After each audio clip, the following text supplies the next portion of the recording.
मोक्ष का द्वार। गांव के पश्चिमी छोर पर एक प्राचीन मंदिर था जिसे लोग मोक्ष का द्वार कहते थे। यह मंदिर सदियों पुराना था और अब खंडहर में तब्दील हो चुका था। मूर्तियां टूट चुकी थीं, दीवारें समय की मार झेलते झेलते जर्जर हो गई थीं। लेकिन इसके बावजूद यह मंदिर गांव वालों के लिए गहरी आस्था का केंद्र था।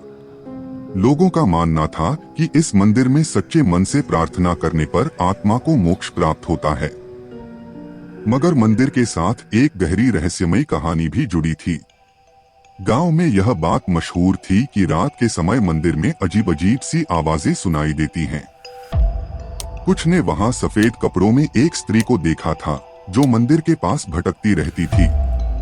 जो लोग वहां गए थे उन्होंने दावा किया था कि मंदिर के अंदर ठंडी हवा का झोंका और किसी अदृश्य उपस्थिति का एहसास होता है। गांव का एक युवक अर्जुन इन कहानियों पर यकीन नहीं करता था। वह तर्कशील और निडर था। उसने यह तय किया कि इन अफवाहों की सच्चाई पता करेगा। बुजुर्गों ने उसे रोकने की कोशिश की, लेकिन अर्जुन ने कहा, अगर हम अंधविश्वासों से डरते रहेंगे तो सच कभी सामने नहीं आएगा। एक रात चांदनी का प्रकाश गांव के रास्तों को हल्का सा उजागर कर रहा था। अर्जुन ने अपनी मशाल ली और अकेले ही मोक्ष का द्वार की ओर चल पड़ा। रास्ता सुनसान और डरावना था। मंदिर के आसपास के पेड़ इतने घने थे कि हवा चलने पर उनकी सरसराहट एक अजीब भय पैदा कर रही थी। जब अर्जुन मंदिर के पास पहुंचा तो उसने देखा कि चारों तरफ सन्नाटा था। मगर जैसे ही उसने मंदिर के अंदर कदम रखा, उसे हल्की हल्की गुनगुनाने की आवाज सुनाई दी। वह आवाज मधुर थी, लेकिन उसमें एक अजीब सा दर्द भी था। अर्जुन के रोंगटे खड़े हो गए, पर उसने हिम्मत जुटाई और आगे बढ़ा।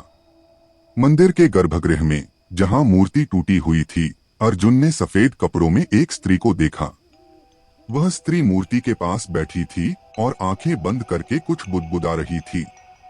उसकी उपस्थिति इतनी रहस्यमयी थी कि अर्जुन को कुछ पल के लिए लगा कि वह सपना देख रहा है।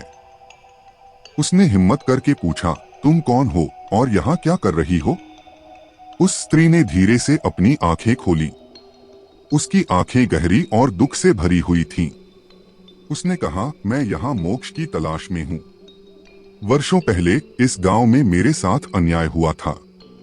मेरे मरने के बाद भी मेरी आत्मा को शांति नहीं मिली।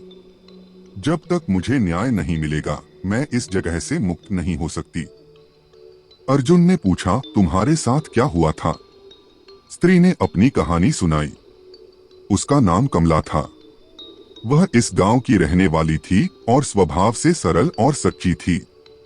मगर गांव के कुछ प्रभावशाली लोगों ने उस पर झूठे आरोप लगाए और उसे बदनाम किया।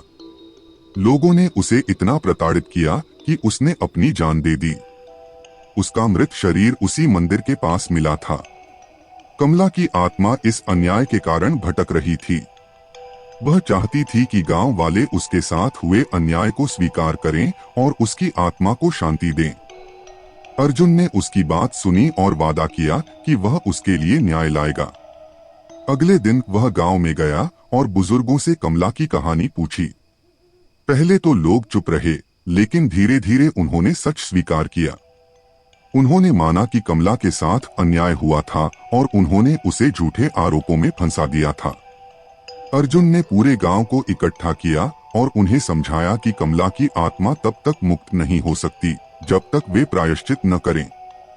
गांव वालों ने सामूहिक रूप से मंदिर में जाकर कमला के लिए प्रायश्चित की पूजा की। प्रार्थना के बाद मंदिर का माहौल एकदम शांत हो गया। उस रात किसी ने मंदिर के पास कोई आवाज नहीं सुनी। कमला की आत्मा को शांति मिल गई थी और मोक्ष का द्वार की रहस्यमयी घटनाएं खत्म हो गई थीं। ऐसी हॉरर स्टोरी देखने के लिए सब्सक्राइब करें हमारे चैनल स्पूक नेट को।